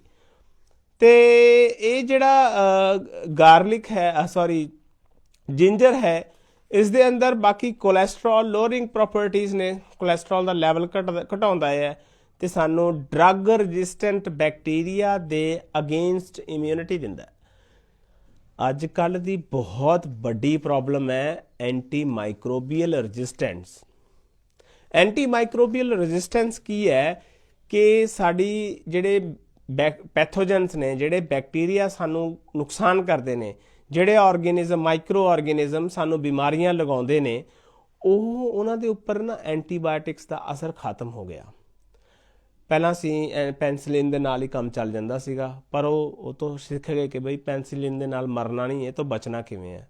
ਫਿਰ ਅਸੀਂ ਹੋਰ ਦਵਾਈਆਂ ਬਣਾਈਆਂ, ਸੈਕਿੰਡ ਲਾਈਨ, ਫਿਰ ਥਰਡ ਲਾਈਨ, ਫਿਰ ਇਸ ਤਰ੍ਹਾਂ ਹੀ ਹੁਣ ਬੜੀਆਂ ਐਡਵਾਂਸ ਐਂਟੀਬਾਇਓਟਿਕ ਵੀ ਆ ਗਈਆਂ, ਪਰ ਉਹ ਉਹਨਾਂ ਸਾਰੀਆਂ ਨੂੰ ਐਸਕੇਪ ਕਰ ਜਾਂਦੇ ਨੇ। ਐਗਜ਼ਾਮਪਲ ਲੈ ਲੈਂਦੇ ਆਪਾਂ, ਟੀਬੀ ਦਾ ਬੈਕਟੀਰੀਆ ਹੈ। ਟੀਬੀ ਦਾ ਬੈਕਟੀਰੀਆ ਹੁਣ ਟੋਟਲੀ ਡਰੱਗ ਰਜਿਸਟੈਂਸ ਕੇਸ ਵੀ ਮਿਲੇ ਨੇ ਜਿਹਦੇ ਉੱਪਰ ਕੋਈ ਦਵਾਈ ਨਹੀਂ ਅਸਰ ਕਰਦੀ। ਮਲਟੀ ਡਰੱਗ ਰਜਿਸਟੈਂਸ ਕੇਸ ਤਾਂ ਸਾਡੇ ਬਹੁਤ ਨੇ। ਸਾਡੇ ਮਾਲਵੇ ਦੇ ਅੰਦਰ ਮੈਂ ਸਟੱਡੀ ਕਰ ਚੁੱਕਿਆ ਕਿ ਮਲਟੀ ਡਰੱਗ ਰਜਿਸਟੈਂਸ ਦੇ ਟੀਬੀ ਦੇ ਕੇਸ ਕਿੰਨੇ ਕੁ ਨੇ। ਤੋ ਉਹਦੀਆਂ ਅਲੱਗ ਵਜ੍ਹਾ ਨੇ, ਉਹਦੇ ਉੱਪਰ ਅਸੀਂ ਗੱਲ ਕਰਾਂਗੇ, ਕਿਸੇ ਦਿਨ ਚਰਚਾ ਕਰਾਂਗੇ ਪੂਰੇ ਟੀਬੀ ਦੇ ਉੱਪਰ। ਟੀਬੀ ਦੇ ਬਚਾਓ ਕੀ ਨੇ, ਟੀਬੀ ਦੀ ਬਿਮਾਰੀ ਤੋਂ ਬਚਿਆ ਕਿਵੇਂ ਜਾ ਸਕਦਾ ਹੈ। ਜਿਵੇਂ ਸਾਡੇ ਸ਼ਹਿਰ ਦੇ ਅੰਦਰ, ਸਾਡੇ ਪੰਜਾਬ ਦੇ ਅੰਦਰ ਬਹੁਤ ਜ਼ਿਆਦਾ ਬਿਮਾਰੀ ਹੈ ਇਹ, ਸਾਡੇ ਦੇਸ਼ ਦੇ ਅੰਦਰ ਵੀ ਟੀਬੀ ਬਹੁਤ ਜ਼ਿਆਦਾ ਹੈ, ਤੇ ਅਸੀਂ ਉਹਦੇ ਬਾਰੇ ਕਿਸੇ ਦਿਨ ਗੱਲ ਕਰਾਂਗੇ, ਟੀਬੀ ਬਾਰੇ। ਖੈਰ, ਤੋ ਅਗਰ ਤੁਸੀਂ ਟੀਬੀ ਤੋਂ ਜਾਂ ਇਹਨਾਂ ਦੀਆਂ ਇਸ ਤਰ੍ਹਾਂ ਦੀਆਂ ਬਿਮਾਰੀਆਂ ਤੋਂ ਬਚਣਾ ਹੈ ਤਾਂ ਅਦਰਕ ਜਿਹੜਾ ਹੈਗਾ ਉਹ ਜ਼ਰੂਰ ਖਾਓ। ਖਾਸ ਕਰ ਸਰਦੀਆਂ ਦੇ ਵਿੱਚ ਤਾਂ ਬਹੁਤ ਜ਼ਿਆਦਾ ਫਾਇਦੇ ਨੇ ਅਦਰਕ ਦੇ, ਤੇ ਸਾਡੀ ਇਮਿਊਨਿਟੀ ਨੂੰ ਸਿੱਧੀ ਸਪੋਰਟ ਕਰਦਾ ਹੈ। ਇਸ ਦੇ ਨਾਲ ਸਾਡੀ ਇਮਿਊਨਿਟੀ ਵੱਧਦੀ ਹੈ। ਤੇ ਗੱਲ ਕਰੀਏ ਹੁਣ ਅਸੀਂ ਦੋਸਤੋ ਪਾਲਕ ਦੀ। ਪਾਲਕ ਦੇ ਅੰਦਰ ਵਿਟਾਮਿਨ ਸੀ ਹੁੰਦਾ, ਐਂਟੀਆਕਸੀਡੈਂਟਸ ਹੁੰਦੇ ਨੇ, ਬੀਟਾ ਕੈਰੋਟੀਨ ਹੁੰਦੀ ਹੈ, ਤੇ ਇਸੇ ਤਰ੍ਹਾਂ ਇਸ ਦੇ ਅੰਦਰ calcium, magnesium, potassium, vitamin A, folate, ਇਹ ਸਾਰੀਆਂ ਉਹ ਚੀਜ਼ਾਂ ਨੇ ਜਿਹੜੀਆਂ ਸਾਨੂੰ ਜਾਂ ਤਾਂ ਕੈਂਸਰ ਤੋਂ ਬਚਾਉਂਦੀਆਂ ਨੇ ਜਾਂ ਫਿਰ ਸਾਨੂੰ ਕਿਸੇ ਘਾਤਕ ਬਿਮਾਰੀ ਤੋਂ ਬਚਾਉਂਦੀਆਂ ਨੇ। ਮੈਗਨੀਸ਼ੀਅਮ ਦਾ ਰੋਲ ਸਿੱਧਾ ਦੇਖਿਆ ਗਿਆ ਹੈ, ਕੈਲਸ਼ੀਅਮ ਦਾ ਰੋਲ ਦੇਖਿਆ ਗਿਆ ਹੈ ਸਾਡੇ ਇਮਿਊਨ ਸਿਸਟਮ ਦੇ ਅੰਦਰ। ਤੇ ਦੋਸਤੋ ਐਂਟੀਆਕਸੀਡੈਂਟ ਬਾਰੇ ਸਾਰੇ ਜਾਣਦੇ ਆ, ਵਿਟਾਮਿਨ ਸੀ ਬਾਰੇ ਅਸੀਂ ਗੱਲ ਕਰ ਚੁੱਕੇ ਹਾਂ ਪਹਿਲਾਂ। ਇਹ ਸਾਰੇ ਸਾਡੀ ਇਮਿਊਨਿਟੀ ਨੂੰ ਵਧਾਉਂਦੇ ਨੇ। ਇਹੋ ਵਾਲੀਆਂ ਚੀਜ਼ਾਂ ਨੇ ਜਿਹੜੇ ਸਾਡੇ ਮੈਟਾਬੋਲਿਜ਼ਮ ਨੂੰ ਬੈਲੈਂਸ 'ਚ ਰੱਖਦੀਆਂ ਨੇ ਤੇ ਇਸੇ ਤਰ੍ਹਾਂ ਸਾਡੀ ਇਮਿਊਨਿਟੀ ਨੂੰ ਵਧਾਉਂਦੇ ਨੇ। ਤੇ ਫੋਲੇਟ ਜਿਹੜਾ ਹੈਗਾ ਆ, ਇਹ ਕੈਂਸਰ 'ਚ ਬੜਾ ਕੰਮ ਆਉਂਦਾ ਹੈ, ਤਾਂ ਕੈਂਸਰ ਨਹੀਂ ਹੁੰਦਾ ਇਹਦੇ ਨਾਲ। ਤੇ ਇਸ ਕਰਕੇ ਦੋਸਤੋ ਜਿਹੜਾ ਪਾਲਕ ਹੈ ਬੜੀ ਫਾਇਦੇਮੰਦ ਚੀਜ਼ ਹੈ, ਜਿੰਨਾ ਹੋ ਸਕੇ ਇਸ ਤੋਂ ਫਾਇਦਾ ਉਠਾਓ। ਤੇ ਰਾ ਫਾਰਮ ਹੈ ਜਿਹੜੀ ਪਾਲਕ ਦੀ, ਉਹ ਜ਼ਿਆਦਾ ਵਧੀਆ। ਥੋੜਾ ਜਿਹਾ ਇਹਨੂੰ ਉਬਾਲ ਲਓ ਤਾਂ ਕਿ ਇਹਦੇ ਅੰਦਰੋਂ ਆਕਜ਼ੇਲੇਟ ਵਗੈਰਾ ਰਿਲੀਜ਼ ਹੋ ਜਾਵੇ, ਤਾਂ ਕਿ ਤੁਹਾਨੂੰ ਪਥਰੀ ਦਾ ਕੋਈ ਹੋਰ ਦਿੱਕਤ ਨਾ ਆਵੇ ਇਸ ਤਰ੍ਹਾਂ ਦੀ। ਇਹਦੇ ਅੰਦਰ ਆਇਰਨ ਬਹੁਤ ਹੁੰਦਾ, ਤੇ ਜਿਨ੍ਹਾਂ ਲੋਕਾਂ ਨੂੰ ਕਮੀ ਹੈਗੀ ਹੈ ਲੋਹੇ ਦੀ, ਹੀਮੋਗਲੋਬਿਨ ਦੀ, ਤੋ ਉਹ ਇਹ ਤੋਂ ਪੂਰੀ ਕਰ ਸਕਦੇ ਨੇ। ਤੇ ਗੱਲ ਕਰੀਏ ਹੁਣ ਅਸੀਂ ਸਿਟਰਸ ਫਰੂਟਸ ਦੀ, ਉਹ ਮੇਨ ਫਰੂਟ ਜਿਹੜੇ ਸਾਡੀ ਇਮਿਊਨਿਟੀ ਨੂੰ, ਮੇਨ ਫੈਮਿਲੀ ਹੈ ਫਰੂਟਸ ਦੀ ਜਿਹੜੀ ਕਿ ਸਾਡੀ ਇਮਿਊਨਿਟੀ ਵਧਾਉਣ 'ਚ ਹੈਲਪ ਕਰਦੀ ਹੈ। ਸਿਟਰਸ ਮਤਲਬ ਜਿਨ੍ਹਾਂ ਦੇ ਅੰਦਰ ਵਿਟਾਮਿਨ ਸੀ ਹੋਵੇ, ਉਹਨਾਂ ਫਰੂਟਸ ਨੂੰ ਕਿਹਾ ਜਾਂਦਾ ਹੈ। ਇਸ ਦੇ ਅੰਦਰ ਔਰੇਂਜਿਸ ਆ ਗਏ, ਤੇ ਗ੍ਰੇਪਸ ਆ ਗਏ, ਲੈਮਨ ਆ ਗਿਆ, ਇਸ ਤਰ੍ਹਾਂ ਹੀ ਹੋਰ ਜਿੰਨੇ ਵੀ ਖਟੇ ਫਲ ਹੈਗੇ ਨੇ ਉਹ ਸਾਰੇ ਦੇ ਸਾਰੇ ਸਿਟਰਸ ਫੈਮਿਲੀ 'ਚ ਆ ਜਾਂਦੇ ਨੇ। ਤੇ ਸਿਟਰਸ ਵੈਸੇ ਵੀ ਵਿਟਾਮਿਨ ਸੀ ਬਹੁਤ ਸਾਰੇ ਫਰੂਟ 'ਚ ਹੁੰਦਾ, ਪਰ ਸਿਟਰਸ ਫੈਮਿਲੀ 'ਚ ਬਹੁਤ ਜ਼ਿਆਦਾ ਹੁੰਦਾ ਹੈ। ਤੇ ਇਹ ਵਿਟਾਮਿਨ ਸੀ ਜਿਹੜਾ ਹੈਗਾ ਇਹਦਾ ਲੈਵਲ ਅਗਰ ਵੱਧ ਹੋਏਗਾ ਤੇ ਇਸੇ ਤਰ੍ਹਾਂ ਸਾਡੀ ਜਿਹੜੀ ਬਿਮਾਰੀਆਂ ਦੇ ਲੜਨ ਦੀ ਤਾਕਤ ਹੈਗੀ ਆ ਉਨੀ ਜ਼ਿਆਦਾ ਵੱਧ ਜੇਗੀ। ਸਾਨੂੰ ਐਂਟੀਆਕਸੀਡੈਂਟ ਜਿਹੜੀ ਹੈਗੀ ਆ ਪ੍ਰੋਪਰਟੀਜ਼ ਨੇ ਸਾਡੀ ਬਾਡੀ ਦੀਆਂ, ਉਹ ਠੀਕ ਰਹਿਣਗੀਆਂ। ਤੇ ਇਹਦੀਆਂ ਜਿਹੜੀਆਂ ਡੇਲੀ ਡੋਜ਼ਿਸ ਨੇ ਉਹ ਸਾਨੂੰ ਹਰ ਰੋਜ਼ ਚਾਹੀਦੀਆਂ ਨੇ। ਇਹ ਨਹੀਂ ਕਿ ਵਿਟਾਮਿਨ ਸੀ ਅੱਜ ਖਾ ਲਿਆ ਕੱਲ੍ਹ ਨੂੰ ਖਾਧਾ ਨਹੀਂ। ਇਸੇ ਕਰਕੇ ਸਿਆਣੇ ਪਹਿਲਾਂ ਕਹਿੰਦੇ ਸੀਗੇ ਕਿ ਜਿਹੜਾ ਵਿਟਾਮਿਨ ਸੀ ਹੈ ਉਹ ਸਾਨੂੰ ਰੋਜ਼ ਲੈਣਾ ਚਾਹੀਦਾ। ਕਿਵੇਂ? ਗਰਮੀਆਂ ਦੇ ਅੰਦਰ ਸਾਨੂੰ ਨਿੰਬੂ ਪਾਣੀ ਜ਼ਰੂਰ ਪੀਣਾ ਚਾਹੀਦਾ ਹੈ, ਵਿਟਾਮਿਨ ਸੀ ਹੁੰਦਾ ਹੈ। ਇਸੇ ਤਰ੍ਹਾਂ ਸਾਨੂੰ ਦਹੀਂ ਖਾਣੀ ਚਾਹੀਦੀ ਹੈ। ਦਹੀਂ ਦੇ ਅੰਦਰ ਸਾਡੇ ਅੰਦਰ ਬੈਕਟੀਰੀਆ ਜਿਹੜੇ ਹੈਗੇ ਨੇ ਤੰਦਰੁਸਤ ਰਹਿੰਦੇ ਨੇ, ਤਾਂ ਅਲਟੀਮੇਟਲੀ ਸਾਡੀ ਗੱਟ ਹੈਲਥ ਠੀਕ ਰਹਿੰਦੀ ਹੈ ਤੇ ਸਾਡਾ ਇਮਿਊਨ ਸਿਸਟਮ ਠੀਕ ਰਹਿੰਦਾ ਹੈ। ਤੋ ਇਸੇ ਤਰ੍ਹਾਂ ਇਸ ਦੇ ਅੰਦਰ ਕੈਰੋਟੀਨੋਇਡਸ ਹੁੰਦੇ ਨੇ। ਕੈਰੋਟੀਨੋਇਡਸ ਨੇ ਜਿਹੜੇ ਐਂਟੀਆਕਸੀਡੈਂਟ ਪ੍ਰੋਪਰਟੀਜ਼ ਨੇ ਤੇ ਉਹ ਸਾਨੂੰ ਕੈਂਸਰ ਤੋਂ ਬਚਾਉਂਦੇ ਨੇ। ਤੇ ਇਸ ਲਈ ਸਿਟਰਸ ਫੈਮਿਲੀ ਦੇ ਫਰੂਟ ਨੇ ਉਹ ਥੋੜ੍ਹੇ ਖੱਟੇ ਜ਼ਰੂਰ ਹੁੰਦੇ ਨੇ, ਪਰ ਉਹਨਾਂ ਨੂੰ ਖਾ ਕੇ ਸਾਨੂੰ ਬਹੁਤ ਸਾਰੀਆਂ ਬਿਮਾਰੀਆਂ ਤੋਂ ਰਾਹਤ ਮਿਲਦੀ ਹੈ, ਬਹੁਤ ਸਾਰੀਆਂ ਬਿਮਾਰੀਆਂ ਤੋਂ ਸਾਡਾ ਬਚਾਓ ਹੁੰਦਾ ਹੈ। ਹੁਣ ਗੱਲ ਕਰੀਏ ਐਪਲ ਦੀ, ਸੇਬ ਦੀ। ਇਹ ਇੰਗਲੈਂਡ ਦੇ ਅੰਦਰ ਕਹਾਵਤ ਹੈ ਕਿ ਇੱਕ ਸੇਬ ਖਾਓ ਤੇ ਡਾਕਟਰ ਤੁਹਾਡੇ ਤੋਂ ਦੂਰ ਭੱਜੇਗਾ। ਤੇ ਠੀਕ ਹੈ, ਕੁਛ ਹੱਦ ਤੱਕ ਇਹ ਗੱਲ ਸਹੀ ਹੈ, ਤੇ ਪਰ ਕੁਛ ਗੱਲਾਂ ਜਿਹੜੀਆਂ ਹੋਰ ਵੀ ਨੇ। ਐਪਲ ਦੇ ਅੰਦਰ ਵਿਟਾਮਿਨ B1 ਹੁੰਦਾ, B2 ਹੁੰਦਾ, C ਵਿਟਾਮਿਨ ਹੁੰਦਾ, ਇਸੇ ਤਰ੍ਹਾਂ ਵਿਟਾਮਿਨ E ਹੁੰਦਾ, ਪੈਕਟਿਨਸ ਹੁੰਦੀਆਂ ਨੇ ਜਿਹੜੇ ਕਿ ਅਸੀਂ ਕਹਿੰਦੇ ਹਾਂ ਕਿ ਪ੍ਰੀਬਾਇਓਟਿਕਸ ਨੇ। ਫਾਈਬਰਸ ਹੁੰਦੇ ਨੇ, ਇਹ ਸੋਲਿਊਬਲ ਫਾਈਬਰਸ ਹੁੰਦੇ ਨੇ, ਪ੍ਰੀਬਾਇਓਟਿਕਸ ਨੇ। ਮਤਲਬ ਇਹ ਆਰਗੇਨਿਜ਼ਮ ਨੇ ਜਿਹੜੇ ਸਾਡੇ ਗੱਟ ਦੇ ਅੰਦਰ ਰਹਿਣ ਵਾਲੇ ਬੈਕਟੀਰੀਆ ਨੇ, ਉਹ ਇਸ ਨੂੰ ਖਾ ਕੇ ਤੰਦਰੁਸਤ ਰਹਿ ਸਕਦੇ ਨੇ, ਉਹਨਾਂ ਦੀ ਖੁਰਾਕ ਹੈ। ਤੇ ਉਹ ਬਹੁਤ ਵਧੀਆ ਨੇ ਪੈਕਟਿਨ, ਜਿਹੜੇ ਸਾਡੇ ਹੈਲਥ ਦੇ ਲਈ ਜ਼ਰੂਰੀ ਬੈਕਟੀਰੀਆ ਨੇ, ਉਹਨਾਂ ਦੇ ਲਈ ਖੁਰਾਕ ਨੇ। ਤੇ ਇਸ ਲਈ ਹਰ ਰੋਜ਼ ਐਪਲ ਖਾਣਾ ਵੀ ਬਹੁਤ ਚੰਗੀ ਗੱਲ ਹੈ, ਕੋਈ ਮਾੜੀ ਗੱਲ ਨਹੀਂ। ਵਿਟਾਮਿਨ C ਹੁੰਦਾ, ਵਿਟਾਮਿਨ E ਹੁੰਦਾ, ਐਂਟੀਆਕਸੀਡੈਂਟਸ ਨੇ, ਕੈਂਸਰ ਹੈ, ਹੋਰ ਬਹੁਤ ਸਾਰੀਆਂ ਪ੍ਰੋਬਲਮਸ ਨੇ। ਇਹ ਤਾਂ ਮੈਂ 2-4 ਬਿਮਾਰੀਆਂ ਦਾ ਨਾਮ ਬਾਰ-ਬਾਰ ਰਿਪੀਟ ਕਰ ਰਿਹਾ। ਅਲਟੀਮੇਟਲੀ ਸਾਡੀ ਇਮਿਊਨਿਟੀ ਵੱਧਦੀ ਹੈ, ਸਾਡੇ ਇਮਿਊਨ ਸੈਲਜ਼ ਨੂੰ ਸਟਰੈਂਥ ਦਿੰਦੇ ਨੇ। ਇਹ ਸਾਰੀਆਂ ਜਿਹੜੀਆਂ ਗੱਲਾਂ, ਇਹ ਸਾਰੇ ਜਿਹੜੇ ਫਰੂਟ ਮੈਂ ਦੱਸ ਰਿਹਾ ਹਾਂ, ਤਾਂ ਇਹਨਾਂ ਨੂੰ ਅਗਰ ਤੁਸੀਂ ਰੂਟੀਨ ਦੇ ਅੰਦਰ ਖਾਓਗੇ, 2 ਦਿਨ ਬਾਅਦ 3 ਦਿਨ ਬਾਅਦ ਖਾਓਗੇ, ਹਫਤੇ ਦੇ ਵਿੱਚ ਇੱਕ ਵਾਰ ਵੀ ਖਾਓਗੇ, ਫਿਰ ਵੀ ਬਹੁਤ ਫਾਇਦਾ ਹੋਏਗਾ। ਵੱਧ ਨਾਲੋਂ ਘੱਟ ਖਾ ਲਓ, ਲੇਕਿਨ ਖਾਓ ਜ਼ਰੂਰ। ਤੇ ਇਹ ਤਾਂ ਉਹ ਚੀਜ਼ਾਂ ਸੀਗੀਆਂ ਜਿਹੜੀਆਂ ਸਾਡੇ ਇਮਿਊਨ ਸਿਸਟਮ ਨੂੰ ਸਟਰੋਂਗ ਕਰਦੀਆਂ ਨੇ। ਹੁਣ ਦੋਸਤੋ, ਇਸ ਦੇ ਨਾਲ ਨਾਲ ਸਾਨੂੰ ਇਹ ਵੀ ਸਮਝਣਾ ਬਹੁਤ ਜ਼ਰੂਰੀ ਹੈ ਕਿ ਉਹ ਕਿਹੜੇ-ਕਿਹੜੇ ਖਾਣੇ ਨੇ ਜਿਹੜੇ ਸਾਡੇ ਇਮਿਊਨ ਸਿਸਟਮ ਨੂੰ ਕਮਜ਼ੋਰ ਕਰਦੇ ਨੇ, ਸਾਡੇ ਇਮਿਊਨ ਸਿਸਟਮ ਨੂੰ ਵੀਕ ਕਰਦੇ ਨੇ। ਉਹਨਾਂ ਬਾਰੇ ਜਾਣਨਾ ਬਹੁਤ ਜ਼ਰੂਰੀ ਹੈ। ਇਮਿਊਨ ਸਿਸਟਮ, ਸਾਨੂੰ ਸਭ ਨੂੰ ਪਤਾ ਕਿ ਤਾਕਤ ਵਾਲੀਆਂ ਚੀਜ਼ਾਂ ਖਾਓ, ਫਲ ਫਰੂਟ ਖਾਓ, ਇਹ ਸਾਰੀਆਂ ਚੀਜ਼ਾਂ ਨਾਲ ਸਾਡਾ ਇਮਿਊਨ ਸਿਸਟਮ ਵਧੇਗਾ, ਸਟਰੋਂਗ ਹੋਏਗਾ, ਸਾਨੂੰ ਬਿਮਾਰੀ ਨਾਲ ਲੜਨ ਦੀ ਤਾਕਤ ਮਿਲੇਗੀ। ਪਰ ਕਹਿੰਦੇ ਅੱਛਾਈ ਦੇ ਨਾਲ ਨਾਲ ਬੁਰਾਈ ਵੀ ਹੁੰਦੀ ਹੈ, ਔਰ ਹਰ ਅੱਛੀ ਚੀਜ਼ ਦੇ ਨਾਲ ਨਾਲ ਕੁਝ ਬੁਰੀਆਂ ਚੀਜ਼ਾਂ ਵੀ ਹੁੰਦੀਆਂ ਨੇ, ਅੱਛੀਆਂ ਆਦਤਾਂ ਦੇ ਨਾਲ ਨਾਲ ਕੁਝ ਬੁਰੀਆਂ ਆਦਤਾਂ ਵੀ ਹੁੰਦੀਆਂ ਨੇ। ਤਾਂ ਸਾਨੂੰ ਬੁਰੀਆਂ ਗੱਲਾਂ ਬਾਰੇ ਜਾਣਨਾ ਵੀ ਜ਼ਰੂਰੀ ਹੈ, ਸਹੀ ਗਲਤ ਦੀ ਪਹਿਚਾਣ ਹੋਣਾ ਵੀ ਜ਼ਰੂਰੀ ਹੈ, ਕਿਉਂਕਿ ਜੇ ਸਾਨੂੰ ਗਲਤ ਨਹੀਂ ਪਤਾ ਹੋਏਗਾ ਤਾਂ ਗਲਤ ਤੋਂ ਬਚਾਂਗੇ ਕਿਵੇਂ। ਤੇ ਆਓ ਦੋਸਤੋ, ਉਹਨਾਂ ਫੂਡਸ ਦੀ ਗੱਲ ਕਰਦੇ ਹਾਂ, ਉਹਨਾਂ ਖਾਣਿਆਂ ਦੀ ਗੱਲ ਕਰਦੇ ਹਾਂ ਜੋ ਸਾਡੀ ਇਮਿਊਨਿਟੀ ਨੂੰ ਘਟਾਉਂਦੇ ਨੇ, ਸਾਡੇ ਇਮਿਊਨ ਸਿਸਟਮ ਨੂੰ ਵੀਕ ਕਰਦੇ ਨੇ, ਸਾਨੂੰ ਕਮਜ਼ੋਰ ਕਰਦੇ ਨੇ, ਸਾਡੀ ਅੰਦਰਲੀ ਉਹ ਤਾਕਤ ਜਿਹੜੀ ਬਿਮਾਰੀਆਂ ਦੇ ਨਾਲ ਲੜਦੀ ਹੈ ਉਸ ਨੂੰ ਕਮਜ਼ੋਰ ਕਰਦੇ ਨੇ। ਉਹ ਵਾਲੀਆਂ ਆਦਤਾਂ, ਉਹ ਵਾਲੇ ਖਾਣੇ ਕਿਹੜੇ-ਕਿਹੜੇ ਨੇ? ਤੇ ਦੋਸਤੋ, ਸਭ ਤੋਂ ਪਹਿਲਾਂ ਜਿਹੜੀ ਆਦਤ ਹੈ ਖਾਣ ਦੇ ਵਿੱਚ ਜਾਂ ਫਿਰ ਸਾਡੀਆਂ ਆਦਤਾਂ ਦੇ ਵਿੱਚ, ਉਹਨਾਂ ਦੀ ਗੱਲ ਕਰੀਏ ਤੇ ਤੁਸੀਂ ਹੈਰਾਨ ਹੋਵੋਗੇ ਕਿ ਨੰਬਰ 1 ਜਿਹੜਾ ਆਉਂਦਾ ਹੈ ਉਹ ਸਾਡੀ ਸੌਣ ਦਾ ਹੈ।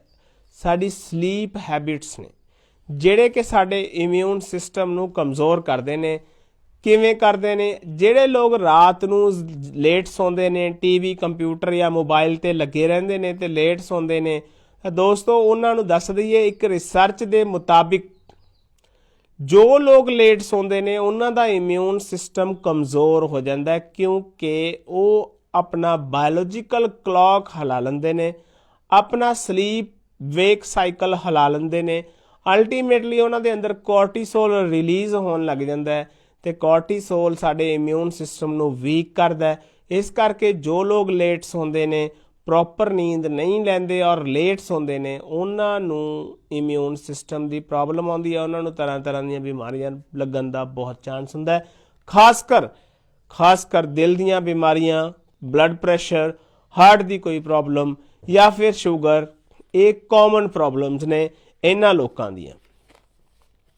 ਤੋ ਇਸ ਲਈ ਸਹੀ ਟਾਈਮ ਦੇ ਉੱਪਰ ਸੋਣਾ ਬਹੁਤ ਜ਼ਰੂਰੀ ਹੈ।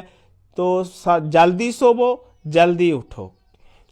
ਇਸੇ ਤਰ੍ਹਾਂ ਇਹ ਵੀ ਦੇਖਿਆ ਗਿਆ ਕਿ ਜਿਹੜੇ ਲੋਕ ਸੌਂਦੇ ਸਹੀ ਟਾਈਮ 'ਤੇ ਨਹੀਂ ਹੈ, ਉਹਨਾਂ ਦੀ ਜਿਹੜਾ ਇਮਿਊਨ ਸਿਸਟਮ ਵੀਕ ਹੋਣ ਦੇ ਨਾਲ ਨਾਲ ਉਹਨਾਂ ਦੇ ਅੰਦਰ ਸਾਈਟੋਕੀਨ ਦਾ ਲੈਵਲ ਵੀ ਘਟ ਜਾਂਦਾ।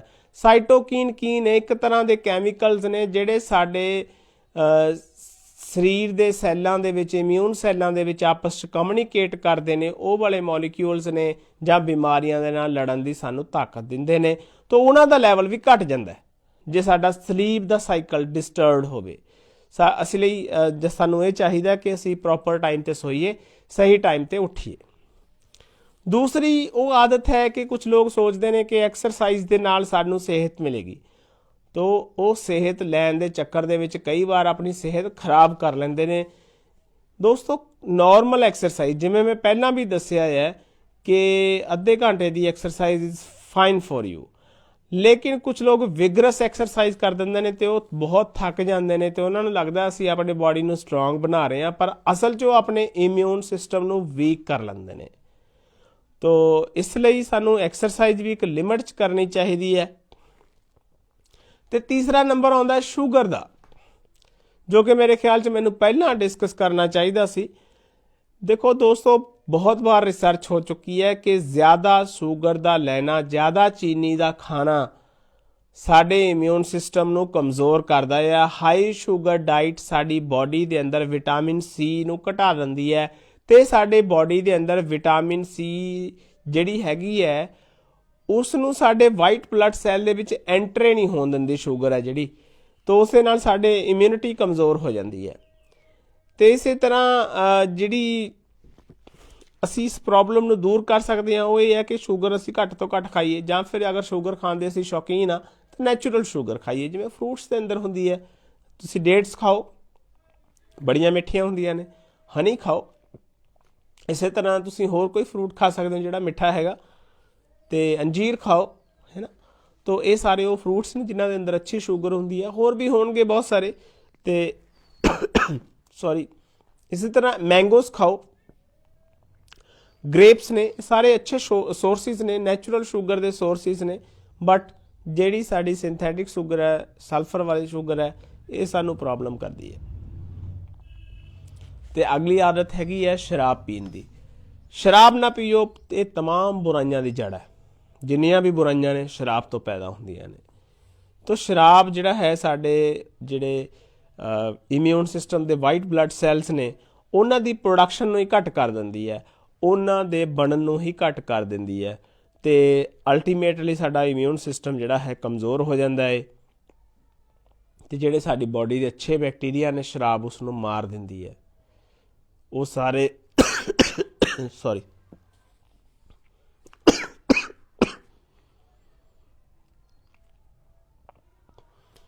ਤੋ ਅਲਟੀਮੇਟਲੀ ਸਾਡਾ ਇਮਿਊਨ ਸਿਸਟਮ ਕਮਜ਼ੋਰ ਹੁੰਦਾ ਜੇ ਸਾਡੀ ਬਾਡੀ ਦੇ ਜਿਹੜੇ ਸਾਨੂੰ ਫਾਇਦਾ ਦੇਣ ਵਾਲੇ ਲੱਖਾਂ ਬੈਕਟੀਰੀਆ ਸਾਡੇ ਅੰਦਰ ਰਹਿੰਦੇ ਨੇ, ਸ਼ਰਾਬ ਉਸ ਨੂੰ ਮਾਰ ਦਿੰਦੀ ਹੈ। ਅਤੇ ਅਗਲੀ ਆਦਤ ਹੈਗੀ ਹੈ ਸਮੋਕਿੰਗ ਦੀ। ਤੋ ਸਮੋਕਿੰਗ ਦੋਸਤੋ ਇੱਕ ਮਿੱਠੀ ਜ਼ਹਿਰ ਹੈ।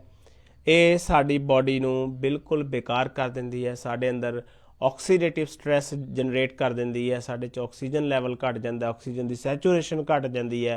ਅਤੇ ਹੁਣ ਤੁਸੀਂ ਹੈਰਾਨ ਹੋਵੋਗੇ ਕਿ ਸਿਗਰਟ ਦੇ ਅੰਦਰ 250 ਤੋਂ ਜ਼ਿਆਦਾ ਖਤਰਨਾਕ ਕੈਮੀਕਲਸ ਨੇ, ਜ਼ਹਿਰੀਲੇ ਪਦਾਰਥ ਨੇ, ਅਲੱਗ-ਅਲੱਗ ਤਰ੍ਹਾਂ ਦੇ ਜ਼ਹਿਰੀਲੇ ਪਦਾਰਥ ਨੇ, 250 ਤੋਂ ਜ਼ਿਆਦਾ, ਜਿਸ ਦੇ ਅੰਦਰ ਅਮੋਨੀਆ ਆਉਂਦਾ ਹੈ, ਆਰਸੈਨਿਕ ਹੈ, ਨਿਕੋਟੀਨ ਹੈ, ਇਸੇ ਤਰ੍ਹਾਂ ਟੋਲੀਨ ਹੈ। ਇਹ ਸਾਰੇ ਦੇ ਸਾਰੇ ਸਾਡੇ ਸਿਗਰਟ ਦੇ ਅੰਦਰ ਮੌਜੂਦ ਹੁੰਦੇ ਨੇ। ਹੋਰ ਵੀ ਕਈ 100 ਕੈਮੀਕਲ ਹੈ, 250 ਤੋਂ ਜ਼ਿਆਦਾ ਕੈਮੀਕਲ ਹੈ ਖਤਰਨਾਕ, ਕਾਰਸੀਨੋਜਨਸ ਹੁੰਦੇ ਨੇ ਜਿਹੜੇ ਕੈਂਸਰ ਕਰਦੇ ਨੇ। ਤੋ ਇਹ ਸਾਰੇ ਪੋਇਜ਼ਨਸ ਨੇ ਹਿਊਮਨ ਹੈਲਥ ਦੇ ਲਈ। ਇਸ ਲਈ ਸਮੋਕਿੰਗ ਜਿਹੜੀ ਹੈਗੀ ਹੈ ਸਾਨੂੰ ਛੱਡਣੀ ਚਾਹੀਦੀ ਹੈ ਅਗਰ ਅਸੀਂ ਤੰਦਰੁਸਤ ਰਹਿਣਾ ਚਾਹੁੰਦੇ ਹਾਂ। ਅਸੀਂ ਚਾਹੁੰਦੇ ਹਾਂ ਕਿ ਅਸੀਂ ਤੰਦਰੁਸਤ ਜ਼ਿੰਦਗੀ ਜੀਏ ਅਤੇ ਸਾਡੀ ਉਮਰ ਵੀ ਲੰਬੀ ਹੋਵੇ, ਤਾਂ ਸਿਗਰਟ, ਸ਼ਰਾਬ ਇਹ ਸਾਨੂੰ ਬਿਲਕੁਲ ਬੰਦ ਕਰਨੀ ਪਏਗੀ। ਅਤੇ ਅਗਲੀ ਗੱਲ ਹੈਗੀ ਹੈ ਕੌਫੀ। ਤੋ ਅਕਸਰ ਲੋਕ ਕੌਫੀ ਪੀਣਾ ਸ਼ੁਰੂ ਕਰ ਦਿੰਦੇ ਨੇ ਐਕਟਿਵ ਹੋਣ ਦੇ ਲਈ, ਐਕਟਿਵ ਰਹਿ ਕੇ ਕੰਮ ਕਰਾਂਗੇ, ਸਾਡੀ ਬਾਡੀ ਨੂੰ ਬੜੇ ਹੈਲਥ ਬੈਨੀਫਿਟਸ ਨੇ ਇਹ ਸੋਚ ਕੇ। ਪਰ ਦੋਸਤੋ ਇੱਕ ਨਹੀਂ ਬਹੁਤ ਸਾਰੀ ਸਟੱਡੀ ਹੋਈ ਹੈ ਕਿ ਕੌਫੀ ਜ਼ਿਆਦਾ ਪੀਣ ਵਾਲੇ ਲੋਕਾਂ ਦੇ ਅੰਦਰ ਕੋਰਟੀਸੋਲ ਦਾ ਲੈਵਲ ਵੱਧ ਜਾਂਦਾ ਹੈ। ਅਲਟੀਮੇਟਲੀ ਸਾਡਾ ਜਿਹੜਾ ਇਮਿਊਨ ਸਿਸਟਮ ਹੈ ਵੀਕ ਹੋ ਜਾਂਦਾ ਹੈ, ਸਾਨੂੰ ਇਨਫੈਕਸ਼ਨ ਹੋਣ ਦੇ ਚਾਂਸਿਸ ਵੱਧ ਜਾਂਦੇ ਨੇ, ਸ਼ੂਗਰ ਹੋਣ ਦੇ ਚਾਂਸਿਸ ਵੱਧ ਜਾਂਦੇ ਨੇ, ਕੈਂਸਰ ਹੋਣ ਦੇ ਚਾਂਸਿਸ ਵੱਧ ਜਾਂਦੇ ਨੇ। ਇਹ ਸਟੱਡੀ ਨੇ ਦੇਖਿਆ ਹੈ, ਉਹਨਾਂ ਸਾਰੀਆਂ ਸਟੱਡੀਜ਼ 'ਚ ਦੇਖਿਆ ਗਿਆ ਕਿ ਕੌਫੀ ਦੇ ਨੁਕਸਾਨ ਬਹੁਤ ਨੇ ਅਗਰ ਅਸੀਂ 1 ਜਾਂ 2 ਤੋਂ ਵੱਧ ਕੌਫੀ ਪੀਂਦੇ ਹਾਂ। ਤਾਂ ਇਸ ਲਈ 1 ਜਾਂ 2 ਕੱਪ ਕੌਫੀ ਦੇ ਕਾਫੀ ਨੇ, ਜ਼ਿਆਦਾ ਕੱਪ ਪੀਣ ਦੀ ਮੈਨੂੰ ਨਹੀਂ ਲੱਗਦਾ ਜ਼ਰੂਰਤ ਹੈ, ਇਹ ਰਿਸਰਚ ਕਹਿੰਦੀ ਹੈ। ਤਾਂ ਇਸ ਲਈ ਅਗਰ ਤੰਦਰੁਸਤ ਰਹਿਣਾ ਚਾਹੁੰਦੇ ਹੋ ਤਾਂ ਸਾਨੂੰ ਜਿਹੜੇ ਜੰਕ ਫੂਡ ਹੈਗੇ ਨੇ ਉਹ ਛੱਡਣੇ ਚਾਹੀਦੇ ਨੇ। ਜੰਕ ਫੂਡਸ ਦੇ ਨਾਲ ਨਾਲ ਜਿੰਨੀਆਂ ਵੀ ਉਹ ਵਾਲੀਆਂ ਚੀਜ਼ਾਂ ਨੇ ਜਿਵੇਂ ਸਮੋਕਿੰਗ ਹੈ, ਅਲਕੋਹਲ ਹੈਗਾ, ਤੇ ਐਕਸੈਸ ਕਾਫੀ ਹੈ, तो प्रोसैस्ड फूड ने, ये सारे एक विगरस एक्सरसाइज है, ये सारियां अगर असी छड्ड दईए तो सानू तंदुरुस्ती मिलेगी, साडा इम्यून सिस्टम सैट रहेगा तो असी अल्टीमेटली एक अच्छी जिंदगी जीवांगे। तो ये वो गल्लां सीगियां जिहड़ियां कि साडे इम्यून सिस्टम नू फायदा दिंदियां ने, जां फिर वो वालियां चीज़ां साने डिस्कस कीतियां जिहड़ियां साडे इम्यून सिस्टम नू कमज़ोर करदियां ने, साडियां बीमारियां दे लड़न दे नाल जिहड़ी ताकत हैगी आ उसनू ताकत दिंदियां ने या उसनू कमज़ोर करदियां ने। तो दोस्तों अगर ये साडी नॉलेज साडी डिस्कशन तुहानू चंगी लगी होवे तो लाइक ज़रूर करियो, तो अगर तुसी मेरे page SPS academy for excellence ते नवे हो तो इसनू फॉलो करो, शेयर करो, साढ़े चैनल नू YouTube channel SPS academy for excellence नू तुसी सबसक्राइब करो, शेयर करो। तो असी साडा मकसद की है कि जिहड़ी मैडिकल साइंस है वो असी वध तो वध लोकां दे विच पहुँचाइए, ਉਹ ਆਦਤਾਂ ਜਿਹੜੀਆਂ ਸਾਡੀ ਸਿਹਤ ਨੂੰ, ਸਾਡੀ ਸੁਸਾਇਟੀ ਦੀ ਸਿਹਤ ਨੂੰ ਫਾਇਦਾ ਦਿੰਦੀਆਂ ਨੇ, ਤਾਂ ਅਸੀਂ ਉਹ ਲੋਕਾਂ ਦੇ ਵਿੱਚ ਪਹੁੰਚਾਈਏ ਤਾਂ ਕਿ ਲੋਕ ਬਿਮਾਰੀਆਂ ਤੋਂ ਬਚ ਸਕਣ ਤੇ ਇੱਕ ਅੱਛੀ ਤੰਦਰੁਸਤ ਸੁਸਾਇਟੀ ਦੀ ਸ਼ੁਰੂਆਤ ਹੋ ਸਕੇ। ਕਿਉਂਕਿ ਅੱਜ ਕੱਲ੍ਹ ਲੋਕਾਂ ਨੂੰ ਬਿਮਾਰੀਆਂ ਤੇ ਸਟ੍ਰੈਸ ਬਹੁਤ ਹੈ। ਸਟ੍ਰੈਸ ਦੀ ਵਜ੍ਹਾ ਹੈ ਐਕਸਪੈਕਟੇਸ਼ਨਸ, ਉਹ ਵੀ ਅਸੀਂ ਡਿਸਕਸ ਕਰ ਚੁੱਕੇ ਹਾਂ ਸਾਰੀਆਂ ਗੱਲਾਂ ਨੂੰ। ਤੇ ਇਸੇ ਤਰ੍ਹਾਂ ਅਸੀਂ ਜਿਹੜਾ ਹੈ ਕਿਸੇ ਅਗਲੀ ਵੀਡੀਓ ਦੇ ਅੰਦਰ ਕਿਸੇ ਬਿਮਾਰੀ ਨੂੰ ਡਿਸਕਸ ਕਰਾਂਗੇ। तो hopefully tomorrow we will discuss. तो उस दे लई तुसी साडे चैनल नू फॉलो करो, नवीं तो नवीं जानकारी दे लई तुसी इसनू शेयर करो। ते अगर तुहानू फिर भी कोई डाउट होवे, कुछ क्वेश्चन होवे, तुसी कमेंट बॉक्स दे अंदर कमेंट करके पुछ सकदे हो। ते मिलदे हां दोस्तों इसे तरह दी कोई होर डिस्कशन नू लैके। इजाज़त दिओ। जय हिंद।